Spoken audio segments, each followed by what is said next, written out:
घने जंगलों के बीच पहाड़ियों की गोद में बमहनी नदी की छलछलाती धारा पर छुपा है एक अद्भुत नजारा जो आपको प्रकृति के सबसे करीब ले जाएगा।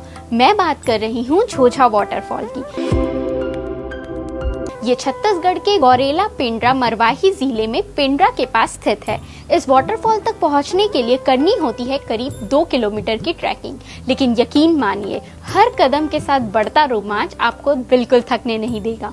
झोझा जलप्रपात की सबसे अनोखी बात ये है कि यह एक नहीं बल्कि 3 धाराओं में गिरता है। बारिश के मौसम में ये तीनों धाराएं अलग अलग कोनों से गिरती है और नीचे आकर एक ही स्थान पर मिल जाती है, जिससे यह नजारा बेहद खूबसूरत बन जाता है। साथ ही झोझा वाटरफॉल के जंगलों में चिरायता, भुई आंवला, सफेद मुसली जैसे औषधीय वनस्पतियां पाई जाती है।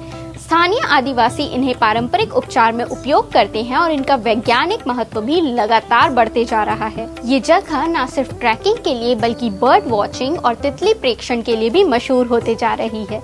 यहाँ की सबसे खास बात ये है कि ग्रामीणों ने मिलकर एक स्वयं सेवी समूह बनाया है जो झरने के आसपास कूड़ा प्रबंधन, साफ सफाई और पर्यावरण बचाव अभियान चला रहे हैं। DMF फंड से सीढ़ियां और बैठने की जगह बनाई जा रही है, जिससे इको टूरिज्म को बढ़ावा मिल रहा है। यह स्थान पिकनिक स्पॉट के रूप में भी अत्यंत लोकप्रिय है। पर्यटक यहाँ शांत वातावरण, ठंडी हवा और प्राकृतिक सुंदरता का आनंद लेने आते हैं। तो आप कब जा रहे हैं यहाँ? कमेंट करके जरूर बताएं। वीडियो अच्छी लगी हो तो लाइक करें और हमारे चैनल CG भास्कर को सब्सक्राइब करें।